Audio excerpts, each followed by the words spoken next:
Basement की सीढ़ियां उतरते हुए रामू के कदम डगमगा से गए। उसने लरजते हाथों से लाइट ऑन की। जर्द कमजोर बल्ब की रोशनी बेसमेंट की तारीकी को खत्म करने में नाकाम रही थी। उसने डरते हुए सामने दीवार की तरफ देखा, जहां खड़े होकर मरिया ने खुद को गोली मारी थी। उसकी मौत को अभी सिर्फ एक ही हफ्ता हुआ था। रामू को लगा जैसे एक लम्हे के लिए वो मंजर उसकी आंखों के आगे ताज़ा हो गया।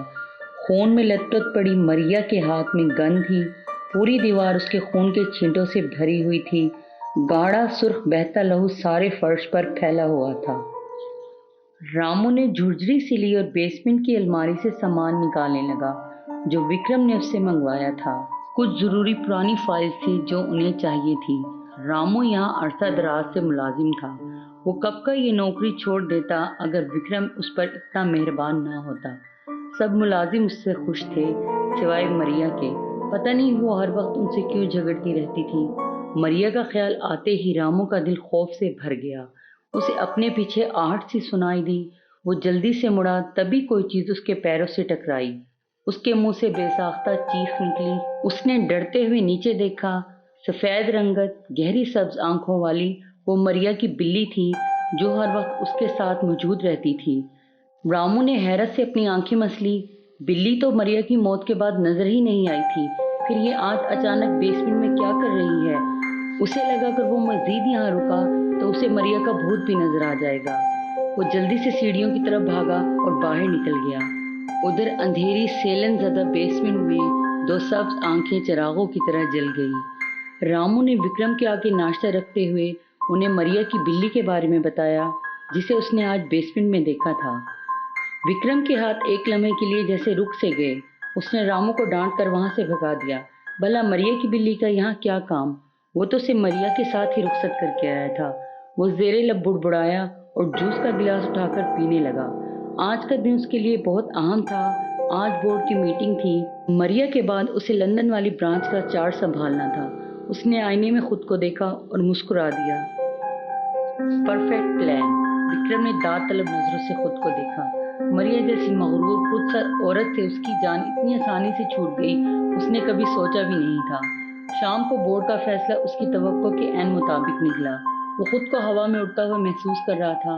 उसे घुटन भरी जिंदगी से निजात मिल गई थी। उसने अपनी साथ चलती तरहदार सेक्रेटरी टीना की तरफ देखा। अब उन दोनों को एक होने से कोई नहीं रोक सकता था।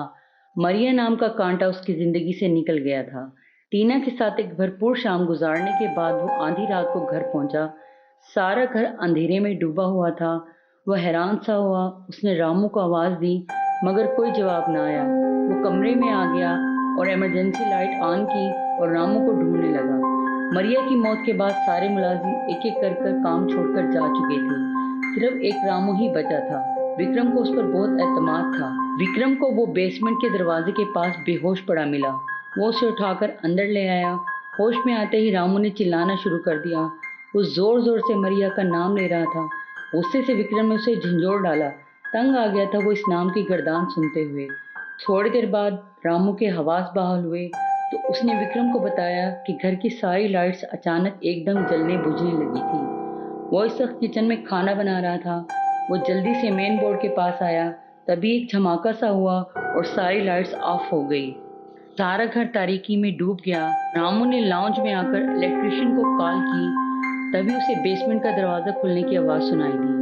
बेसमेंट का दरवाजा लाउंज में ऊपर जाती तीसरी मंजिल की सीढ़ियों के नीचे था।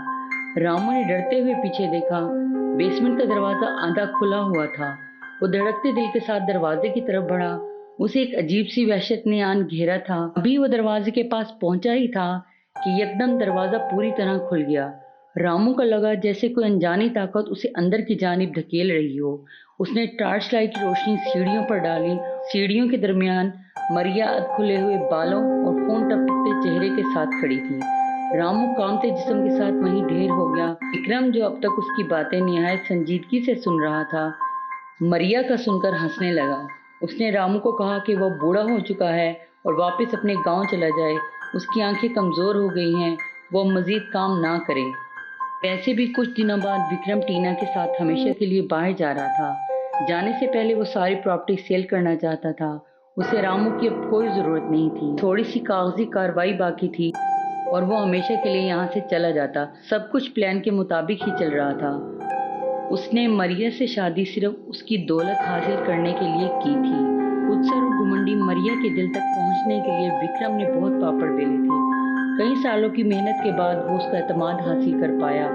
उनकी शादीशुदा जिंदगी ठीक ही चल रही थी। एक दिन मरिया ने उसे टीना के साथ रंगे हाथों पकड़ लिया और उसके बाद मरिया ने विक्रम का जीना हराम कर दिया।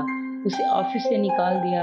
आए दिन घर में नौकरों के सामने वो उसे जलील करती, गालियां देती और उसे उसकी औकात याद दिलाती। विक्रम का दिल करता उसका गला दबाकर उसे मार दे, मगर वो मजबूर था। ऐसे तो उसके हाथ लाखों की प्रॉपर्टी ना लगती। उसने बहुत सोच समझ के प्लानिंग की, मरिया से माफी मांगी और उसके पांव पड़ गया। अपनी मोहब्बत की दुहाइयां दी। गोद में बैठी अपनी पालतू बिल्ली के साथ खेलते हुए मरिया ने मजबूर आंसू बहाते विक्रम को गौर से देखा और उसे माफ कर दिया। वो उसे एक और मौका देना चाहती थी। वो लोग एक लंबी वेकेशन पर लंदन गए। सब कुछ ठीक हो गया था। एक दिन विक्रम के फोन पर उसने टीना के मैसेजेस देख लिए। विक्रम उस वक्त बेसमेंट में था जब आग बबूला बनी मरिया उसके पास आई। उसके हाथ में विक्रम का फोन था जो उसने उसके मुंह पर दे मारा। वो उसे गालियां बक रही थी। ऐसे लगता था जैसे वो अपने हवासों में नहीं। वो गुस्से में चीजें उठाकर उसे मारने लगी। जो चीज उसके हाथ लगी उसने विक्रम पर दे मारी। तभी अलमारी के दराज से मरिया के हाथ उसकी गन लगी जो विक्रम ने मंसूबे के तहत वहां रखी थी। उसने अपनी गन विक्रम पर तान ली। गुस्से में वो ये भी भूल गई थी कि उसकी गन तो ऊपर अलमारी में होती है, फिर यहाँ कैसे आई। विक्रम के लिए सुनहरा मौका था। वो इसे इश्तियाल दिलाने लगा। उसने कहा कि एक बदसूरत और बूढ़ी उम्र रसीदा औरत से शादी सिर्फ उसने पैसे के लिए की है। वो इससे तंग आ गया है और इससे छुटकारा पाना चाहता है। विक्रम के मुंह से इस सुनने के बाद मरिया की आंखों में जैसे खून उतर आया। इससे पहले कि वो कुछ कर पाती, विक्रम ने उसे धक्का देकर जमीन पर गिरा दिया और गन उससे छीन कर उसकी कनपट्टी पर रख दी। मरिया खुद को बचाना चाहती थी। वो कुछ बोलना चाहती थी, मगर गन से निकली गोली ने उसे हमेशा के लिए चुप करा दिया। उसे मारने के बाद विक्रम ने गन से अपनी उंगलियों के निशान मिटाए और गन उसके हाथ में थमा दी। गोली की आवाज सुनकर सबसे पहले रामू अंदर आया। उसने मरिया की लाश पर रोते निढाल विक्रम को देखा और पुलिस को कॉल कर दी। पुलिस आई, तफ्तीश हुई। मरिया के हाथ से लिखा हुआ एक सुसाइड नोट भी उन्हें विक्रम ने मुहैया कर दिया था। सब सबूत विक्रम के हक में और मरिया के खिलाफ थे। पुलिस ने केस बंद कर दिया। पैसा देकर सबूत मिटाए भी जा सकते हैं और बनाए भी। विक्रम ने कत्ल को खुदकुशी का रंग देने के लिए पैसा पानी की तरह बहाया और मरिया की जिंदगी का बाप बंद कर दिया। मगर वो ये भूल गया था, जिस बाप को उसने हमेशा के लिए बंद करना चाहा, वो दूसरी दुनिया में खुल चुका था। हार बोने वालों को फूल कभी नहीं मिलते। मरिया की पालतू बिल्ली को भी उसने ठिकाने लगा दिया था। सब कुछ परफेक्ट था। फिर ये रामू को मरिया का भूत क्यों नजर आने लगा है। विक्रम को भी बहुत से काम निपटाने थे। उसके पास ये फालतू बातें सोचने के लिए बिल्कुल टाइम नहीं था। उस दिन के बाद रामू भी चुपचाप सा रहने लगा। दिन तेजी से गुजरने लगे और फिर वो दिन भी आ गया जब विक्रम ने बाहर के लिए उड़ान भरनी थी। उस दिन वो बेहद खुश और पुरजोश था। उसे प्रॉपर्टी के ठीक ठाक पैसे मिले थे। ये बंगला फिलहाल वो अभी सेल नहीं करना चाहता था। उसने रामू को बोल दिया कि वो हर महीने आकर बंगले पर चक्कर लगा लिया करे। पैकिंग करने के बाद वो रामू को आवाजें देने लगा। उसे एयरपोर्ट के लिए निकलना था। पता नहीं ये बुढ़ा कहाँ चला गया है। वो गुस्से से बुड़बुड़ाया और लाउंज में आ गया कि अचानक उसे रामू की दबी दबी सी चीखें सुनाई दी। विक्रम जल्दी से पीछे मुड़ा। आवाज बेसमेंट के अंदर से आ रही थी। बेसमेंट का दरवाजा आधा खुला हुआ था। वो तेजी से सीढ़ियां उतरकर अंदर दाखिल हुआ। सामने रामू फर्श पर गिरा हुआ था। वो उसके करीब चला गया। रामू ने एकदम अपनी आंखें खोली और उसका हाथ पकड़कर उसे नीचे गिरा दिया। फिर रामू तेजी से उठा और बाहर निकल गया। इससे पहले कि विक्रम कुछ समझता, रामू ने बाहर से बेसमेंट का दरवाजा लॉक कर दिया। विक्रम ऊपर की तरफ भागा और जोर जोर से चिल्लाने लगा। वो बुरी तरह दरवाजा पीट रहा था। उसे कुछ समझ नहीं आ रहा था उसके साथ क्या हो रहा है। मुसलसल दरवाजा बजाने से उसके हाथ दुखने लगे थे। रामू को आवाजें लगाते हुए न जाने कितनी देर गुजर गई। उसका फोन भी कमरे में ही रह गया था। उसने दरवाजा तोड़ने की कोशिश की, मगर बेसुध। घुटन से उसका बुरा हाल था। वो दरवाजे से टेक लगाकर खड़ा हो गया और बाहर निकलने की तरकीब सोचने लगा कि अचानक ही बेसमेंट का जर्द बल्ब जलने बुझने लगा। उसने अलमारी के नीचे से मरिया बिल्ली को निकलते देखा। उसका वजूद सूखे पत्ते की तरह कांपने लगा।